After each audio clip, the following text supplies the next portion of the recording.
Леуліктер 9-шы тарау. Сол 7 күн өткенде 8-ші күні Мұса Харон мен оның ұлдарын және Израильдің рубасыларын шақырып алып, Харонға бұлай деді: Күнәнің құнын өтейтін құрбандығың үшін табыннан бір жас ірі қара малды, әрі шалынып, түгелдей өртелетін құрбандығың үшін бір қошқарды жаратқан енің алдына алып кел. Екеуі де ешбір мінсіз болсын. Содан соң Израиль халқына мынаны айт: жаратқан енің алдында сұну үшін күнәнің құнын өтейтін құрбандыққа бір теке, шалынып, түгелдей өртелетін құрбандыққа бір жастағы, ешбір мінсіз бір бұқа мен қошқарды, әрі қарым-қатынасқа ризашылық білдіретін құрбандыққа бір мүйізді ірі қара мен қошқарды, сондай-ақ зәйтүн майымен араластырылған астық тартуын алыңдар. Себебі бүгін жаратқан ие сендерге көрінетін болады. Олар Мұсаның бұйырғандарын кездесу шатырының алдына алып келді. Бүкіл қауым жақында келіп, жаратқан иенің алдында тұрды. Мұса оларға бұлай деді: жаратқан иенің нұрлы салтанаты өздеріңе көріну үшін, ол сендерге осыларды істеуге бұйырды. Мұса Харонға бұлай деді: құрбандық үстеліне жақындап келді, күнәнің құнын өтейтін құрбандықты және шалынып, түгелдей өртелетін құрбандықты ұсынып, өзіңді және халықты күнәларыңның арамдығынан тазарт.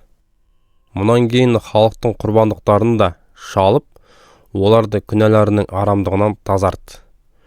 Жаратқан енің бұйырғанындай істе.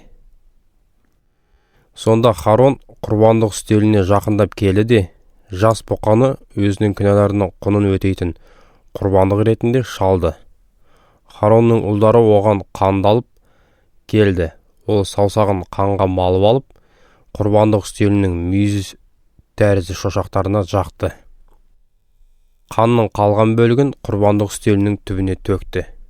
Харон жаратқан енің Мұса арқылы берген бұйрығы бойынша күнәнің құнын өтейтін құрбандықтың іш майын, бүйректерін және бауырының көгетін құрбандық үстелінде өртеп жіберді. Ал оның еті мен терісін ел қонысының сыртына шығарып өртеді. Содан соң Харон түгелдей өртелетін құрбандықты шалды. Харонның ұлдары оған құрбандықтың қанын алып келіп, ол соны құрбандық үстеліне барлық жақтарынан бүрікті. Харонның ұлдары оған түгелдей өртелетін құрбандықтың мүшеленген бөліктерін басымен қоса бір-бірден табыстады.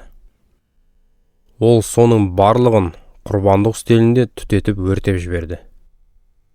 Бұдан кейін ол құрбандықтың шек қарны мен сирақтарын жуып, құрбандық үстелінде өртелген құрбандықтың үстінен түтетіп өртеп жіберді. Харон халық үшін шалынатын құрбандықтарды да алып келді.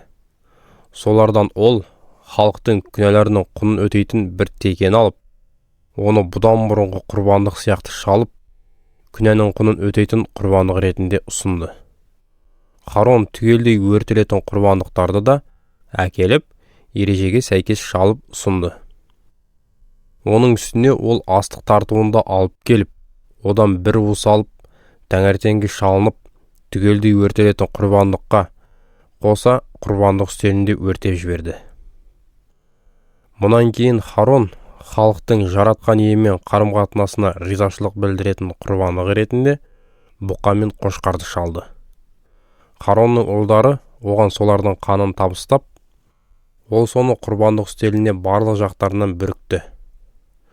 Олар бұқа мен қошқардың майлы бөліктерін, яғни майлы құйрықтарын, шарбы майын, бүйректерін және бауырдың көгетін сол малдардың төстерінің үстіне қойды. Содан кейін Харон майлы бөліктерді алып, құрбандық үстелінде түтетіп өртеп жіберді. Ал малдардың төстері мен оң жақ сандарын Харон жаратқан енің алдында Мұсаның бұйырғанына сай әрі-бері тербеп ұсынды. Соңында Харон халыққа қарай қолдарын жайып, оларға батасын берді. Сонымен ол күнәнің құнын өтейтін, түгелдей өртелетін және жаратқан емен қарым-қатынасқа ризашылық білдіретін құрбандықтарды шалып, ұсынып болған соң, құрбандық үстелінің қасынан төмен түсті. Мұнан кейін Мұса мен Харон кездесу шатырына кірді. Сыртқа шыққанда олар халыққа бата берді. Сонда жаратқан иенің нұрлы салтанаты бүкіл халыққа көрінді. Жаратқан иенің алдынан бір от лап етіп шығып, құрбандық үстеліндегі түгелдей өртелетін құрбандықтар мен майлы бөліктерді жалмап қойды. Осыны көргенде бүкіл халық қуаныштан айғайлап, етбеттерімен жерге құлап тағзым етті.